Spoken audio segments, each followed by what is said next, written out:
What I ate in a day Bangalore to Munnar trip. So let's start. मैंने अपनी journey start की थी night time Bangalore से और अभी हो रही है अर्ली मॉर्निंग. हम ऑन द वे हैं मुन्नार के, जो कि हम घाट से गुजरते हुए जा रहे हैं और ये पूरी क्लॉडी वेदर हो रही है. मुन्नार एक टाउन है जो केरला में है and Munnar is a famous for their beautiful sceneries, waterfalls, spices, tea plantation and chocolate. So आप कभी भी मुन्नार और केरला जाते हो सो मस्ट बाई है टीज, स्पाइसेस एंड चॉकलेट्स, ये सारी चीज़ें. एंड मुझे मुन्नार के बारे में कैसे मालूम चली, I will tell you later. And यहाँ पे मैं कर रही थी रास्ते में ही ब्रेकफास्ट. सो इसके लिए मैंने घर से कैरी की थी हरा चना and roasted brown poha and इसे मैंने इंजॉय किया विद अ ब्यूटीफुल सीन के साथ. सो बेसिकली मैंने एक पिक्चर देखी थी चेन्नई एक्सप्रेस एंड वहाँ पे बहुत ब्यूटीफुल कर्व सा रास्ता था, जिसे मैंने गूगल पर सर्च किया तो मालूम चली कि इसकी शूट हुई है देवीकुलम में, जो कि मुन्नार में है. सो जब मैं बेंगलोर आई तो मुझे ये अपॉर्चुनिटी मिली इस जगह को एक्सप्लोर करने का, बिकॉज यहाँ से ये बहुत दूर नहीं है.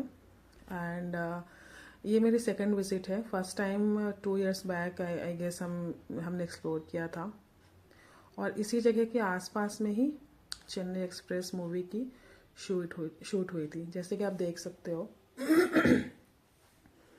सॉरी, ये कर्व रास्ता जस्ट आगे पीछे कहीं पर शूट हुई थी. एंड हमारे इंडिया में ही इतनी ब्यूटीफुल सीन्स होते हैं जो कि हम लाइक जो नो कैलेंडर्स में एंड सीन्स में जो स्पॉट्स देखते हैं वो मोस्टली हमारे हिल स्टेशन के होते हैं, लाइक केरला के हों या फिर हिमाचल के हों. एंड सनराइज़ के जो सीन्स होते हैं वो कन्याकुमारी के होते हैं. सो हमारे इंडिया में बहुत ब्यूटीफुल जगह हैं जो कि हमें डेफिनेटली एक्सप्लोर करना चाहिए. ये सच में और ये जो स्पॉट थी, आई डोंट हैव वर्ड्स, ये जस्ट नज़रों में ही बसाया जा सकता है. And only we can feel this beauty, because ये जो दूर से लग रही थी बिल्कुल कुछ हील्स पर ग्रीन वेलवेट बिछी हुई, खुला आसमां एंड बीच में ये लेक जा रही थी. सो ये बहुत ब्यूटीफुल स्पॉट थी और इसे मैंने कोशिश की थी मोबाइल में कैप्चर किया भी है, बट जो फील थी that I have no words. And then इस वीडियो को बनाते हुए अब हम अगेन होटल की तरफ जा रहे हैं. एंड रास्ते में ही फिर हमें मिली ये फ्रूट्स, और जो फॉरेस्ट और हिल्स के जो फ्रूट्स होते हैं वो बहुत ही ज़्यादा ऑर्गेनिक तो होते ही हैं बट बहुत जूसी होते हैं. सो मस्ट बाई होते हैं ये सारी चीज़ें. तो मैंने यहाँ पे ली थी पाइनएप्पल एंड साथ में मैंने मैंगो स्लाइस भी लिए और जस्ट इतने जूसी थे कि मैं रेगरेट कर रही थी कि मुझे और ले लेनी चाहिए थी. एंड देन इसी के जस्ट अपोजिट में एक वाटरफॉल्स थी और ये काफ़ी ऊंची वाटरफॉल्स थी और इसकी साउंड भी बहुत सूदिंग थी. लाइक ये हाईएस्ट होने की वजह से जो वाटर ऊपर से आ रही थी उसकी पूरी साउंड आ रही थी और जो कि हमारे माइंड को रिलैक्स कर रहा था.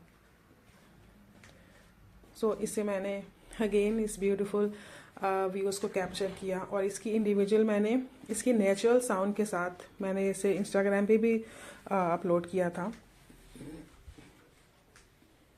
एंड देन अब हमने फिर लंच किया, जिसमें मैं घर से मैंने कैरी की थी pulao, chicken curry and cucumber. And hotel के रूम से ही बालकनी से बहुत ब्यूटीफुल व्यू थी. जस्ट बालकनी से ही टी प्लांटेशन दिख रही थी और नीचे से वाटरफॉल्स की पानी जा रही थी और ये इवनिंग का टाइम था और बहुत ब्यूटीफुल, ये भी बहुत ब्यूटीफुल लग रही थी. एंड देन इवनिंग में मैंने यहाँ पे टी लिया. मैं टी लवर नहीं हूँ बट मैंने इसे लिया बिकॉज़ यहाँ पे टी ऑर्गेनिक होते हैं और पूरी टी प्लांटेशन ही है. सो मैंने सोचा कि यहाँ पे टी तो लेनी ही चाहिए. एंड देन हम शाम में गए टी फैक्ट्री. यहाँ पे ड्राई के बाद जो प्रोसेस होती है वो हम इसे देख रहे थे. एंड देन इवनिंग में मैंने मंगाई थी paneer pakora. So as a snacks मैंने इसे एंजॉय किया. एंड देन डिनर में मैंने ली chapati, dal tadka. And thank you for watching. And next video में अपलोड करूँगी what I did in a day Munnar to Kochi trip. So stay tuned. Thank you for watching.